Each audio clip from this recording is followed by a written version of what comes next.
Apple versus Google, who's winning the app war?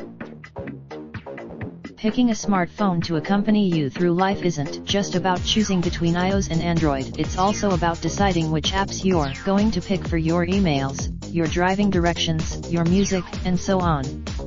Having used both, for the sake of brevity, we're going to focus on the iOS experience for the Apple apps and the Android experience for the Google apps. Though they don't stand alone, these extra factors will play into your decision about which apps you're going to use, but we'll save those discussions for another day. Here it's hard to see past Gmail here, with its slick sorting algorithms, modern-looking interface, intuitive use of labels, inline attachment previews and more besides. Gmail is full of Apple Mail is by no means terrible. Both apps let you manage multiple accounts with relative ease, group conversations into threads, swipe through your inbox to archive messages, and generally get your inbox business done. But there's a reason a lot of third-party apps have tried to improve the emailing situation on iOS.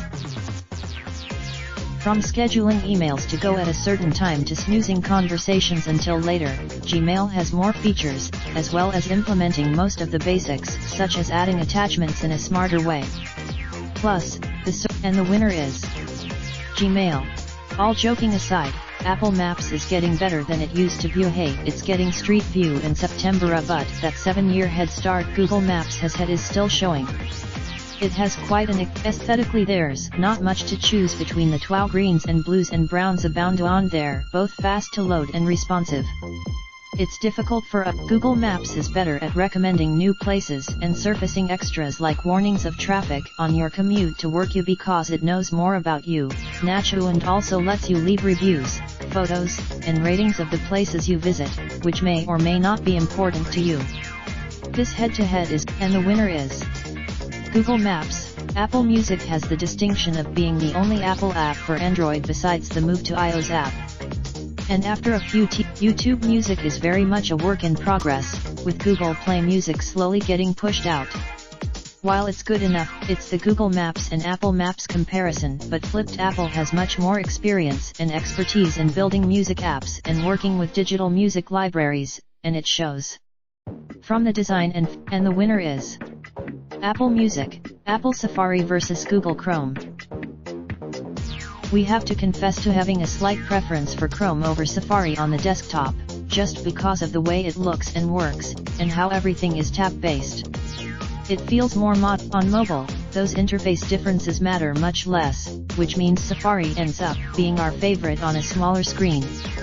Everything feels a bit. This is one area where your choice really is going to depend on what other apps and services you use. So if you use Chrome on the desktop, for example, you're going to default to it on mobile too, but taking everything but the core of the app out of the equation, would say Apple is ahead here. And the winner is Apple Safari. This is a head-to-head that comes with numerous caveats like how many of your friends are also on iPhone but in terms of the core messaging experience, it's the Apple app that wins out. If you've got IMs, besides the problems Google has had getting adopted by carriers, the Android Messages app is clunky and basic by comparison. It's showing signs. The Apple FaceTime versus Google Duo contest is a little closer, with both offering a polished and straightforward video calling experience, with support for group video calls too. Again, and the winner is iOS Messages. Apple Photos versus Google Photos. Apple Photos and Google Photos really show the two tech giants playing to their strengths. Apple's app is neat. It's a tough one to call because both apps work well on their native platforms. It's perhaps worth, having used both apps extensively, it's fair to say Apple Photos is the best option for iOS users and Google Photos is the best option for Android or multi-platform users. Options like Share, and the winner is a draw. Apple Notes has been given a series of useful updates over the last few years, and there are more visual thumbnails for notes, shared folders, improved searching including searching within images, new checklist options and more. It's grown from Google Keep has also developed from humble, simple beginnings into a comprehensive tool for note-taking. Features such as A very close call in this round then, but we reckon Apple Notes just about edges keep out in terms of overall polish and usefulness. ITLLB, and the winner is Apple Notes, Apple Calendar versus Google Calendar. Both Apple Calendar and Google Calendar benefit from years and years of development. They've both grown into very capable, very solid calendar apps with all the features you're going to need, from recurring events to sharing calendars with others to getting alerts when it's time to leave for an appointment. We think Google wins it in interface terms, as its calendar is one of those apps where the material design really pops and works well. Yet use of color and space is a bit easier on the eye than in Apple Calendar, and the use of stock imagery behind months of the year and regular appointments like the dentist is a nice touch. Google Calendar also incorporates goals like exercise and reminders very neatly, which are features Apple's developers haven't gotten around to yet. You may prefer one, and the winner is Google Calendar, Apple News versus Google News. The news apps from Apple and Google continue to evolve and change with the times, both offering up a selection of popular trending stories as well as articles personally recommended for you. You can dig into new. Apple News makes more of an attempt to create a Flipboard-style interface that's pleasing to the eye, and when it works very well. When it doesn't work, it looks rather ugly. Google News is it's another tight round because both Apple News and Google News do a decent job of serving up headlines for you and personalizing content, and both these apps can look stylish on one screen and disjointed on the next.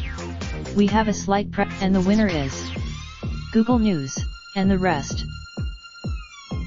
That's probably enough comparisons for now, but there are several more apps where Google and Apple are directly competing against each other. With Apple, we can probably all agree that Google Drive is a more comprehensive and capable offering than iCloud Drive at the moment, with Apple still finding its feet in the cloud storage stakes. You'll actually be able to share an iCloud folder before the end of the year. With apps like if you've been keeping score, you'll notice that Apple and Google are locked level on points after our rundown of their app offerings, but of course you're going to have a mobile platform of preference, and that's going to influence your own picks for your favorite apps, so you might even overlook a few failings as long as a particular app integrates well with whatever OS your phone runs. And the final result is a draw. Raindrop, drop top smoking, no cooking the hot pot.